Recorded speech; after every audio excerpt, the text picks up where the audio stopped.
Have you ever looked at the people in charge and thought, there's no way this is the smartest person in the room? So, why are they the ones calling the shots? The manager who can't work a simple spreadsheet but dictates your workload anyway. The politician who dodges basic questions but crafts laws that govern millions. The influencer dishing out life advice while their own life is falling apart. Yet here they are, leading, deciding, influencing, with the followers, votes, and authority to back them. It's tempting to dismiss it all with, well, society is stupid, and just check out. But that approach is too easy and pointless.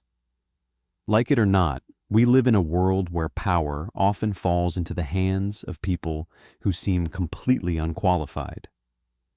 Someone like Machiavelli wouldn't be surprised by any of this. He wouldn't get outraged or even raise an eyebrow.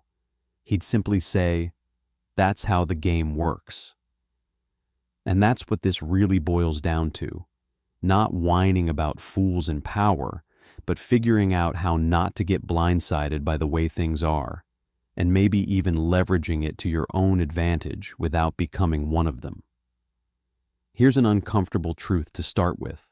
Most of the time, power doesn't go to the most capable people. It goes to the people best at acquiring it. That might sound obvious when you spell it out, but it's a truth we constantly overlook. We judge leaders as though they earned their positions on a merit-based system, as if passing a rigorous exam proved their worth. In reality, they got there by playing a social and psychological game that rewards certain skills, not necessarily the ones tied to competence. Take that incompetent boss who knows nothing about the product. They might excel not at the actual work, but at strategically making the right higher-ups feel important. Or the politician spewing nonsense, terrible at accuracy, but remarkably skilled at appealing to broad emotions and providing simple answers millions want to hear.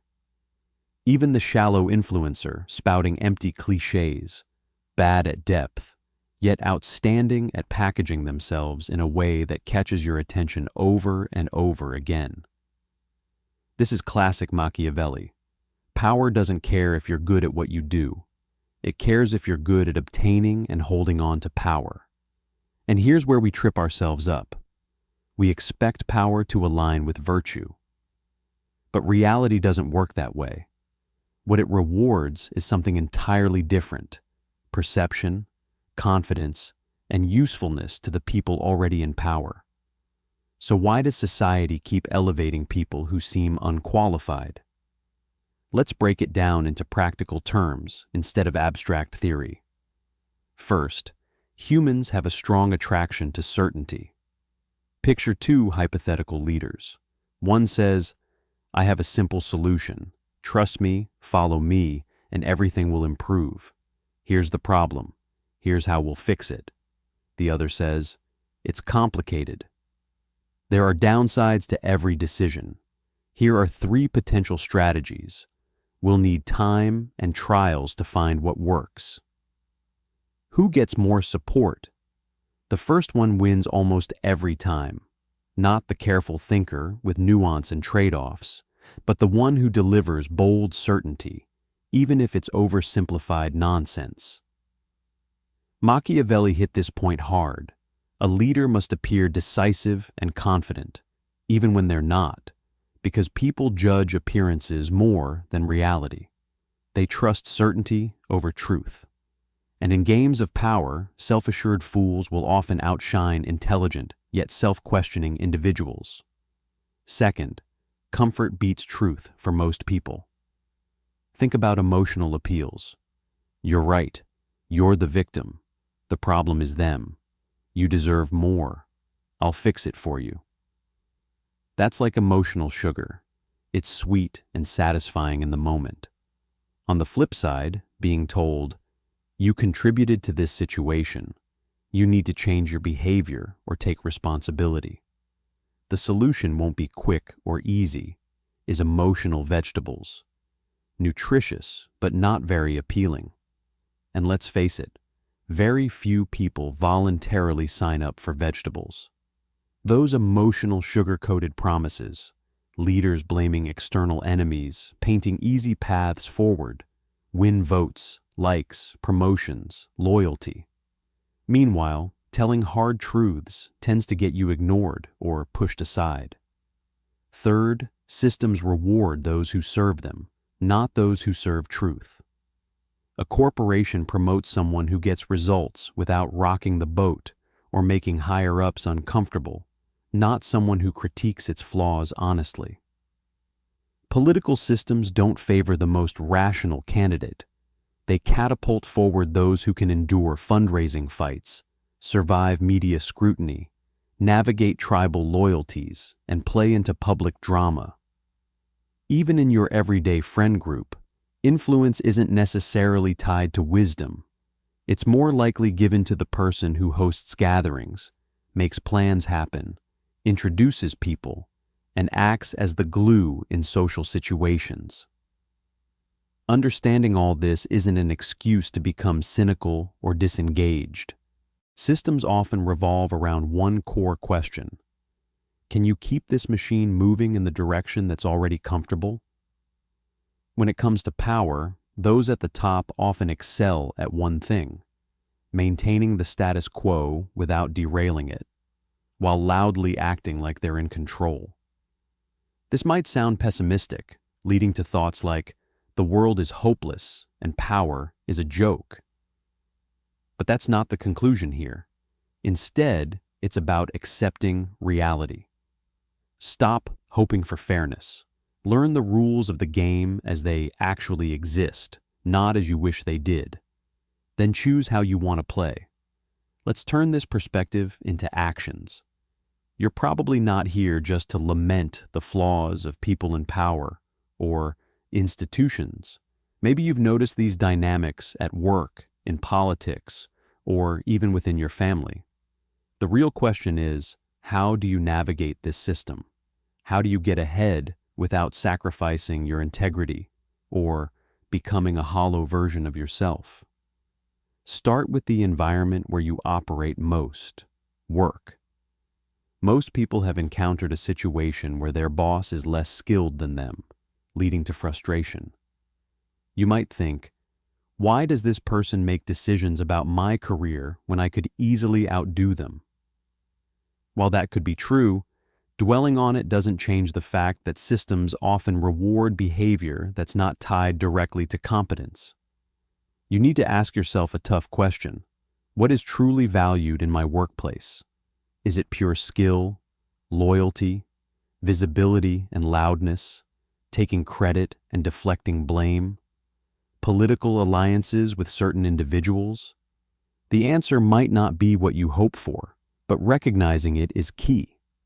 Adopting a Machiavellian mindset doesn't mean becoming insincere. It means understanding power structures clearly. If your workplace values visibility, the brilliant yet quiet employee won't advance. The confident presenter with mediocre skills will. If honesty and criticism put you on the wrong side of management, the agreeable yes man has a better chance of getting promoted. Once you understand the dynamics, you have three options: adjust yourself, adjust your environment, or accept defeat within the system.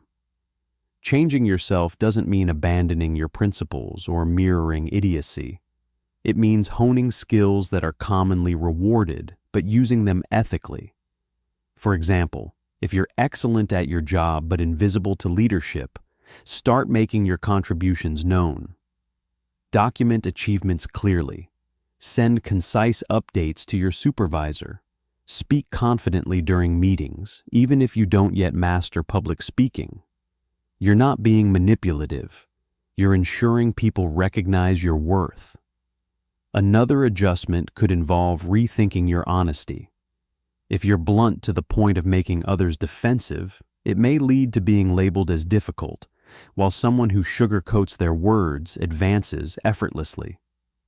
Instead of declaring outright, "This plan is stupid," refine it to something measured like, I see risks if we go with this approach and believe a safer alternative exists. You're still truthful, but tactically so. Constructive rather than confrontational. Changing your environment is another powerful option. If you find yourself stuck in a culture that favors politics over merit, shallow metrics over depth, and appearances over substance, and these dynamics consistently leave you feeling drained, it might be time to go elsewhere. Sometimes winning doesn't mean beating a flawed system, but escaping it altogether for one where your values align. That could mean switching fields, moving to smaller teams where competence thrives, or even creating an enterprise where you set the rules. The third option, unfortunately, is doing nothing, getting crushed by the forces at play while resenting them without action. This is the default path if you recognize the flaws in a system, but choose not to adapt or move on. It's not about shame, it's about clarity. Resist lying to yourself. If you opt out of playing entirely, realize that others will continue to play and steer outcomes without you. Broadening our gaze beyond work highlights a societal trend. Why do institutions regularly place apparent fools in positions of power? Because many people choose leaders impulsively, like picking fast food, guided by emotion rather than thoughtfulness. Consider elections, social media influencers, or cultural trends. People gravitate toward those who make them feel good about their group, offer clear villains to unite against, communicate simply without overwhelming nuance, and cater to immediate emotions rather than long-term sense. Whether navigating workplaces or larger systems, it boils down to understanding the dynamics and deciding how best to move forward, either within them or beyond them. Survival isn't just about avoiding harm. It's about thriving with awareness and informed choices. That's the essence right there. The formula is simple yet profound. Machiavelli pointed out that a leader must master the art of manipulating appearances, exuding mercy, faithfulness, humanity, religiosity, and righteousness, while being ready to act contrary when the need arises. It's a hard truth to digest, but he grasped something that remains relevant. People don't reward reality. They reward the illusion that makes them feel safest. That's why those who excel at creating illusions often triumph, even if they lack substance. But here's where your true power lies. While you may not have control over who becomes president, who runs the global economy, or who dominates social media trends, you absolutely retain power over your own sphere of influence. You determine who earns your trust, who you listen to, who shapes your mindset, and who becomes a guiding force in your personal and professional life. Your selections matter. Choosing to lend attention, time, or energy to unworthy individuals is not solely their fault. It's your responsibility for letting them into your orbit. One of the most potent, yet underrated moves you can make is becoming ruthlessly selective about who influences you. Ask yourself tough but necessary questions. Is this person genuinely competent or just loud? Do their achievements align with their public persona? Would I want to trade places with them 5 years down the line, not just in their momentary glory? If the answer to these questions is no, they shouldn't have a say in shaping your worldview. Stop granting mental or emotional power to people you know are inept, whether they're high-profile influencers, leaders, or acquaintances from your inner circle. Here's where it gets uncomfortable. We all have a part of ourselves, a shadow self, that craves simplicity and safety over complexity and truth. It's the part that wants someone else to fix everything, the strong leader with all the solutions, the guru with those 3 magic steps to success, the manager who reassures you with empty promises. That inner fool doesn't seek knowledge, It seeks comfort. True self-awareness, the kind Machiavelli might approve of, is when you don't just criticize external fools in positions of power, but also acknowledge those moments when you allow your own inner foolishness to take control. This requires introspection. Why do we ignore glaring red flags if someone makes us feel important? Why do we buy into oversimplified narratives that stroke our egos? Why do we follow individuals who merely look authoritative rather than proving themselves worthy of such trust? Recognizing these tendencies within yourself is transformational. It immunizes you to the allure of external deception because you're no longer deceiving yourself from within. Let's break it down further with a real-world scenario. Imagine working under an obviously incompetent leader. They're impulsive, inconsistent, and lack a clear grasp of their responsibilities, yet they somehow remain in charge. In such a situation, three conflicting impulses often arise within us. One urges you to fight the system, expose their shortcomings, and openly resist their authority. Another tempts you to join the game, play along, flatter them, and climb through complicity. But there's a third, often quieter option, to navigate this situation strategically without losing your integrity. This strategic approach takes patience and subtlety. Start by lowering your expectations. Accept that their success likely stems from unrelated factors like politics, timing, or visibility rather than competence. Save yourself from emotional exhaustion by letting go of outrage and instead focus on understanding the dynamics at play. Who holds actual influence behind the scenes? Is there a dependable operations expert they lean on? A confidant who filters vital decisions? A senior leader who recognizes their flaws but prefers to keep them as a buffer? Start fostering relationships with these key players sideways and upward, rather than fixating solely on your direct superior. Make sure your contributions are noticeable, not just toiling silently in your corner, but visibly solving problems that matter to others beyond your team. Be selective about which battles you fight.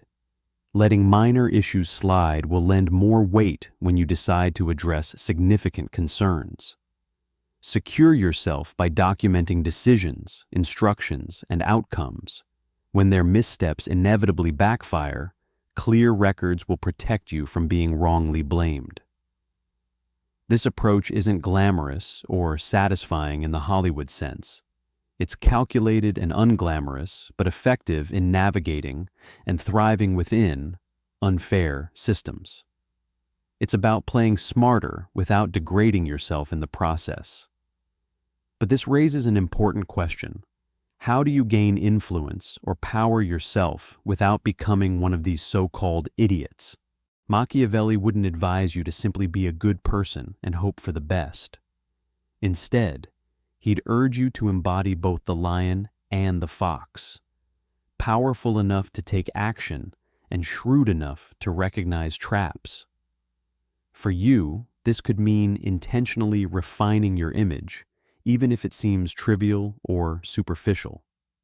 If others perceive you as indecisive, weak, or perpetually uncertain, they won't entrust you with responsibility, regardless of your intelligence.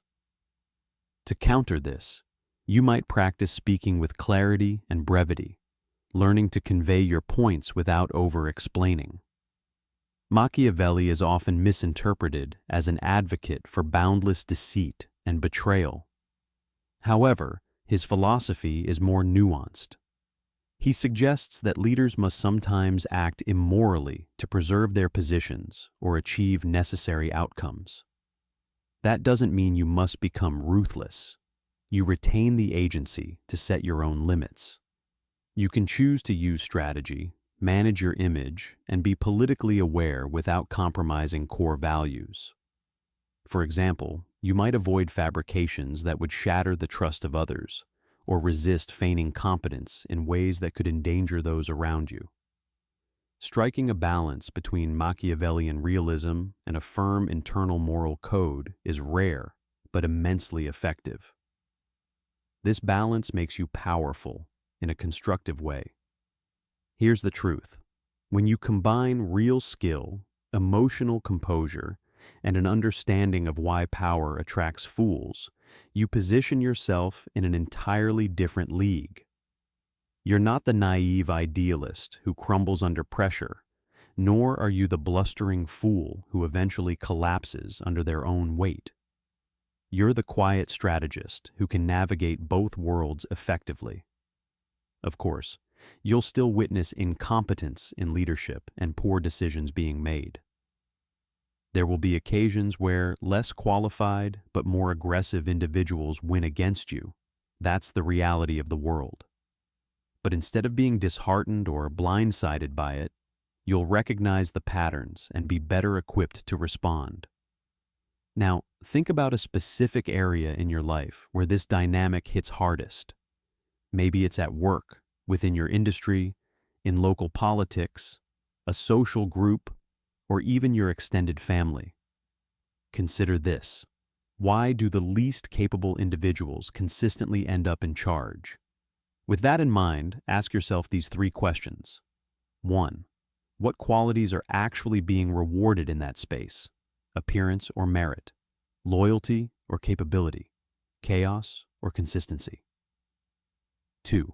Have your own actions inadvertently enabled incompetence by staying silent, complying unquestioningly, giving attention, or allocating your time or resources in ways that reinforce the behavior of such individuals? 3. What is one subtle yet strategic adjustment you can make that aligns with your values while reducing your vulnerability in this environment? This adjustment doesn't require a complete overhaul of who you are. It might mean speaking less in public forums and more in private conversations that matter. It could involve documenting key interactions, forming alliances with competent people, emotionally detaching from inept leaders who don't deserve headspace, or preparing an exit strategy rather than hoping for miraculous systemic change. Remember that power doesn't shift through grand gestures. It moves through small, consistent, often unnoticed actions. Machiavelli wouldn't encourage wishful thinking or hoping the universe will reward your efforts. Instead, he'd urge you to see the world for what it is, act wisely within its boundaries, and stop expecting rewards for virtues the world doesn't value.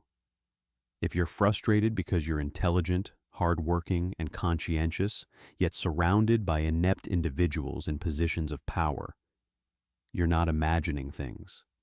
You're observing a legitimate systemic pattern. But this frustration serves no purpose unless you learn to understand the structure and adjust your approach accordingly. Don't romanticize competence as an automatic path to power. It isn't. Similarly, avoid idealizing moral purity while rejecting engagement with politics altogether. It often results in others consolidating power while you remain sidelined. Instead, adopt a pragmatic mindset. Excel in your craft while mastering the art of understanding power dynamics. You don't have to admire fools. Simply acknowledge their influence and learn how to outmaneuver them without compromising your values. The truth is that society will always place some power in the hands of fools. The human attraction to oversimplified answers and confident half-truths isn't going anywhere. But that doesn't mean you're powerless against it. You don't have to let this reality derail your career or define your worldview. You can resist allowing it to poison your daily experience of life. Be the person who understands the dynamics at play without losing themselves to despair or resentment. Quietly observe how things work, strategize wisely, and carve out a position that reflects your actual capabilities. Not by complaining about incompetence or stooping to its level, but by embracing what Machiavelli truly advocated, seeing how power operates clearly and strategically building something of real substance on that understanding.